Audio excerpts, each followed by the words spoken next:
Now I've always been into cars, from a little kid with the road carpet in my bedroom, to a littler kid sticking spoilers on cars and painting the wheels black with a Sharpie, to watching Too Fast Too Furious on repeat. So getting my driving license was the biggest thing in the world. Cars are and always have been my thing. So how did we end up here? Motorbikes never really fascinated me that much, I won't lie. I always just thought cars were cooler and more practical. What's the point in having a bike? Then I got the Reliant and I bought a Kawasaki ZX6R to do an engine swap, and I remember the feeling of first looking at it and first sitting in it on my driveway. I instantly just got it. The engineering of them, the sound of them, and the simplicity of them. That's when the bug started. Then we went and planned the route for True Rally through Switzerland and Italy, and this is where it gained a place in my heart. There were bikes here from all over Europe, and no matter what country they were from, the respect every single biker paid each other was something I'd never seen before. A wave, a tip of the helmet, or a sticking out with the foot. Every single bike never failed to almost salute the other bike passing. The car community is not like this, and I wanted to feel that camaraderie. And this is the view I had the other day. With my A license in my pocket, it's one of the best things I've ever done. But how did I get here? How long did it take? What's the process? How much did it cost? What was the first ride like? Well, let's get to it. Now, a bike license is way more confusing than a car license. A car license, you get lessons, you pass a theory, and then you pass your test. And you can basically drive whatever you want if your insurance would allow it. A bike license is very, very confusing, and most instructors I talk to still don't understand why it's so confusing. You have to do a CBT. Now this will allow you to ride a 125 on the road. You don't even have to do a theory test. If you're 17, you can do a CBT, which you can't legally fail, and then you can ride on the road not even knowing a road sign for 2 years. But if you want to ride more than a 125cc, you have to do a theory test, a modular 1 test, and then a modular 2 test. And this also depends on your age. You have to be 24 or over to drive the fast bikes. You can do a direct access when you're younger, but you have to do another direct access all over again when you hit the next age bracket. So if from 17, if you want to take advantage of the best bikes you can ride, you have to do in total 3 modular 1 tests and 3 modular 2 tests. Now luckily I'm an old bastard, so I only have to do 2 tests. So let's start from the beginning. Let's go to my CBT. Buongiorno people, it is the morning of my CBT and it is throwing it down. It is £170.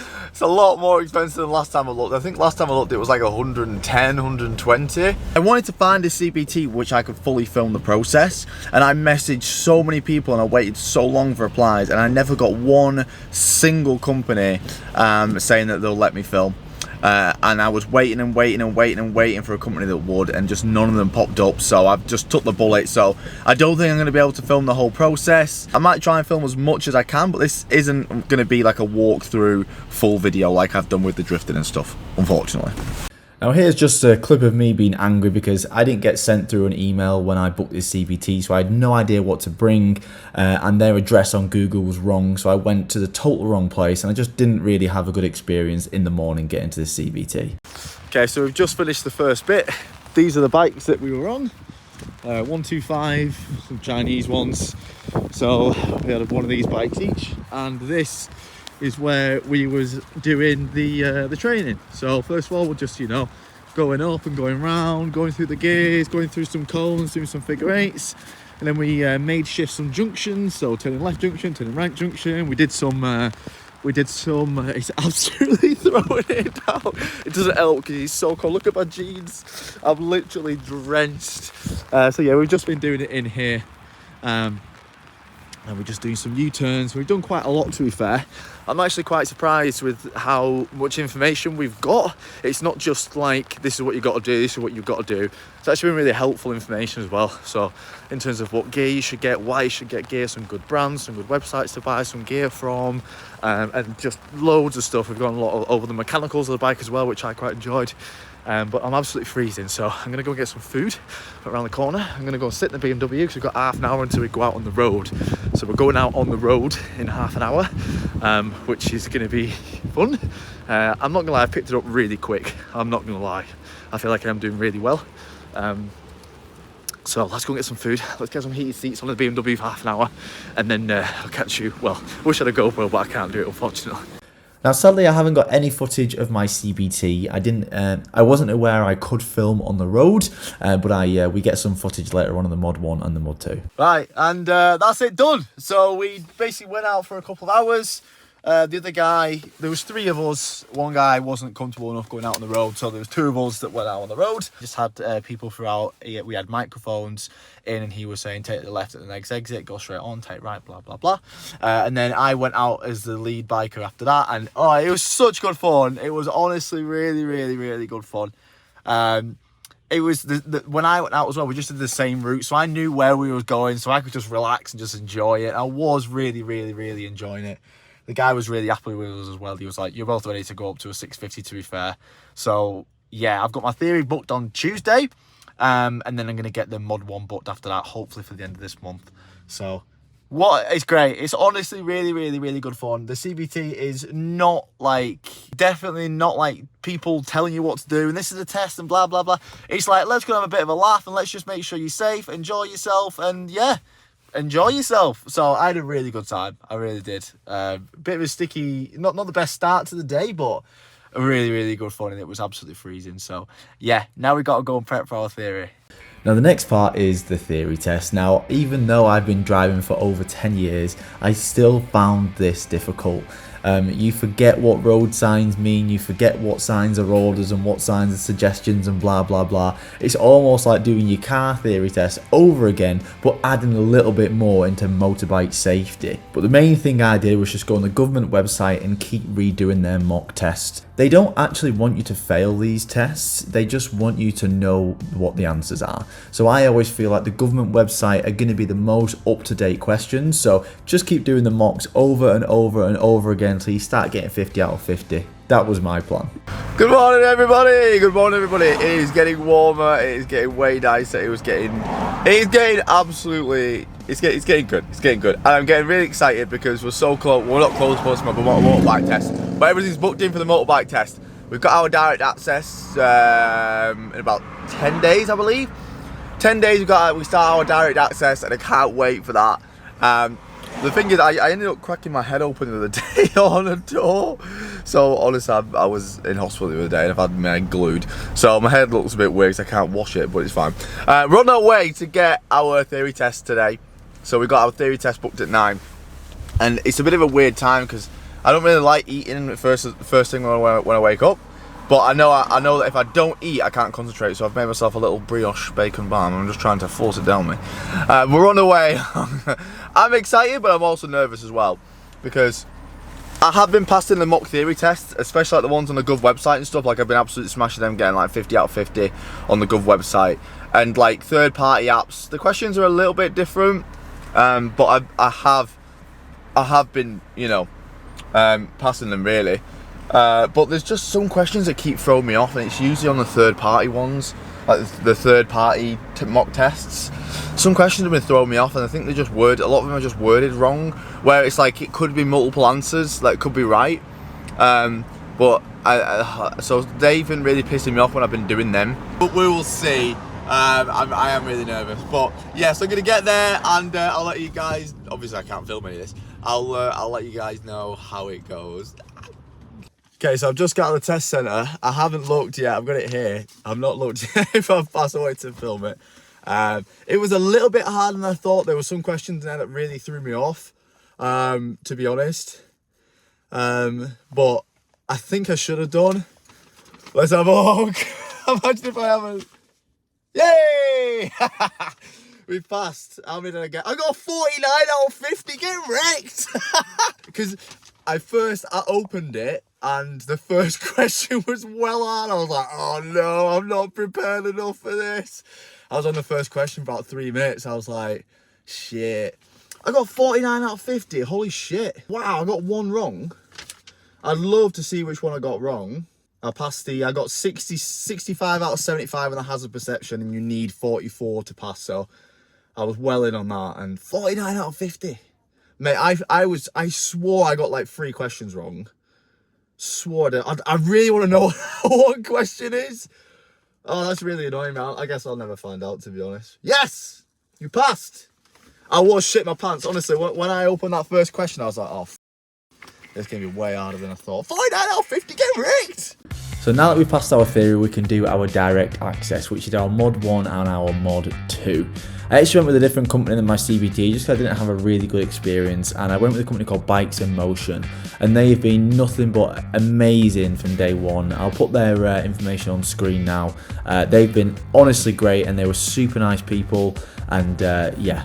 So on a CBT, you use a 125cc bike, and on your mod 1, you jump up to a 650. So this is a Honda CB 650R. So the mod 1 is all about bike control, and it's about slow riding and slow maneuvers, basically. So on day 1 with Bikes in Motion, we went to a school and we used their playground, and we just practiced the maneuvers over and over and over again. I couldn't film this because it was in a school property, but there's a video here on YouTube, and I've put a link on where I've got that. These are the main maneuvers of a mod 1. You will have manual control, which is basically just walking the bike around, making sure you don't knock over. And then you'll have a slalom, which is close to cones, a figure of 8, a slow ride, which is a 4-mile-an-hour ride without falling over. Then you'll have the dreaded U-turn, which everyone worries about. And then you'll have some faster maneuvers as well, which is hazard avoidance, which is basically driving at 30 miles an hour and avoiding a cone. Now my mod 1 was over 3 days, and I really like this about Bike in Motion. They really wanted us to get used to the bike, so they actually hired out the test centre, and we just did the actual test on repeat until we passed every exercise, and then we kept going on long rides. The long rides, they said, was to just get used and comfortable to the bike. They didn't want us being worried about driving the bike, so we went on super long rides, and this was my favourite part about the whole experience, just going and having a ride through some countrysides. Good morning, everybody. It is the final day, well, not the final day, it is the day of my Module 1 test, which I'm absolutely buzzing about. A little bit nervous, not too nervous, it's good to have a little bit of nerves. I am quite confident on the bike. There was a couple of things which I'm a little bit worried about, and that's just, the only thing I'm worried about is that when you go into the slalom, you basically go straight off in the slalom from parked up, and the only thing I'm not amazing at yet is like setting off perfectly in control. I mean, it probably looks quite in control, but with me, I don't know, I like to be consistent with everything, and I'm not massively consistent on setting off the same time. I'm not massively consistent on setting off the same every time. There's little deviances in how I set up, or you know, I'm a little bit misbalanced, or my speed's not always perfect when I set off. And obviously going into the slalom, you need your speed and your balance pretty much, you know, sorted before you get into the first cone. So that's the only really thing I'm massively worried about. Obviously the U-turn a little bit, because again, I'm not massively consistent. I mean, I've done like 15 U-turns in a row perfectly, but it doesn't feel massively consistent. So I don't know, maybe I'm just overcritical of myself, but I'm going today. It was raining when I woke up. It's starting to brighten up now, so I hope that it either does one or the other and just like rains and gets sunny again. I was told that they've tarmacked, so somehow, apparently I was told that they've tarmacked the bit in the mod 1 where it's always grippy even if it's wet. So hopefully that's the case, because like I was going pretty fast like on my hazard avoidance and stuff. I was going like over the speed I had to, but I just thought, well, let's just go over, because then if I do drop down a couple, you know, kilometers on the test, then I'll still pass. So yeah, I just don't want it in the back of my mind, is this wet? Is it going to be slippy? Do you know what I mean? So I'm going to get there. We're going down to the bike place first, not the test centre, and I'm meeting them at 8 and my test is at like 9:45. So I think we're going for about an hour ride, and we're just going over some things again, which would be good because obviously I've been driving my Kawasaki between all this, so very different bike to ride. Yeah, wish me luck guys. Again, I can't film too much, especially on this day, because obviously it's a test. So wish me luck, and I'll catch you when we get out. So ignore my helmet hair. I passed, yay! I got one minor because it was it was a bit wet on the floor. Apparently I went too much rear brake and the ABS kicked in, or it was like a little bit, so they give me a minor for using too much rear brake. But other than that, yeah, I passed, which was good. It was a lot easier than I remember doing as well. The hardest thing is just getting it from where they park you into the gate, because you've got to pull out quite a tight space, and you've got the curb, and he's holding the gate, he's staring at you, and that's the hardest thing, is before you even start the test, what they do actually test you on pulling out and stuff. So it is the test, but it's not really a test. But yeah, so I've got my mod 2 next week, so we've got a week until my mod 2. So until then, we'll just keep... They said, the instructor said that's the hard bit, the mod 1's the harder bit. The mod 2 is just being safe on the road. So I've got mod 2 next week, so we're going to do a day driving on the road, getting all the signals right, the position on the road right, and blah blah blah. And then mod 2, and then we can we'll try and get some bloody insurance. So with my mod 1 passed, I can do my mod 2. Now mod 2 is all just riding safely and confidently on the road. What you'll have an examiner follow you, and he'll just say turn left, turn right, pull over, stop here, stop behind this car, and it's basically just like a normal driving test. The biggest difference between the motorbike test and your driving test is that on your driving test, they want you to stick to the speed limit and stay behind cars and just be safe and be boring. In a bike test, it's really not like that. They want you to show confidence. They want you to use the power of the bike to get away from potentially dangerous situations. They want you to overtake. They want you to filter traffic. They don't mind if you go over the speed limit to, you know, get away from danger. It's actually quite refreshing having examiners who work for the DVSA want you to be confident, but also at the same time they are very strict, and they're very strict on a few things. You cause any driver to have to brake or change direction, you instantly fail. So they're strict, but they also are not strict. It's a really weird experience, and it's also really daunting because all you can see is that big examiner right in your mirror, because he stays as close to you as possible so he can see what you're seeing, knowing that you make the right decisions. Extremely daunting, but I found it a lot easier than the mod 1. So I had my mod 2 this morning and I passed it. So I passed my mod 2, super happy. I thought I failed it at one point because some fucking white van cut me up, and I thought, was that my fault? Well, obviously it wasn't, because I still passed, so I was buzzing. So we've just gone to the unit. I've just got the bike back from an MOT. The MOT passed an MOT, and I've just rang my insurance. And obviously I've got a claim, and I've got 3 points, and obviously it's a fast bike, and I've literally was like, when have you passed? I was like, today. And they were like, oh, I was like, yeah. And they was like, have you got any driving convictions? I was like, yeah. And they was like, any claims in the last 3 years? Yeah. And then she was like, okay, we've got one person that'll cover you. I was like, oh, for God's sake, it's gonna be so much. And I was just waiting. And she was like, the price is, I was just waiting for 1,700, and she went, 430 pounds. I was like, what? Yep, take my cards. So we're insured on the bike. I'm not going on it straight away because I want to do a first drive video. Oh well, which you'll see soon. So I want to make sure my GoPro's charged, and I want a plan of where I'm going to go. I just want to drive around Lakeside at 5 PM. So we're going to go for a ride tomorrow, and I'm going to try and find something with a mic so we're going to have a fun ride. But we've done it. We're all insured. We've got a motorbike license. Oh yeah! Even when I've been on my the training and stuff, every bike's been like, and I've got an L plate on. I'm like, look, they're obviously cooler than I am. I've got an L plate, but they're still respecting me. So now I can't wait to do a proper nod and non-L plate nod. Can't wait. And here we go. After a month, finally get out on my own bike. Sense of achievement and just a sense of freedom that this thing gives you. The respect that you get from not only other bikers but other drivers as well. You just feel like people respect you when you're riding on the road. Cars move out of the way, kids wave at you, kids point at the bike, people want you to rev it, people want to take photos. There's special cafes for all the bikers come over and talk to you. You get to feel just a total different experience of just enjoying the roads. And it's honestly one of the best things I've ever done, and I can't wait to do some adventures in the summer and to bring all of you guys along with me.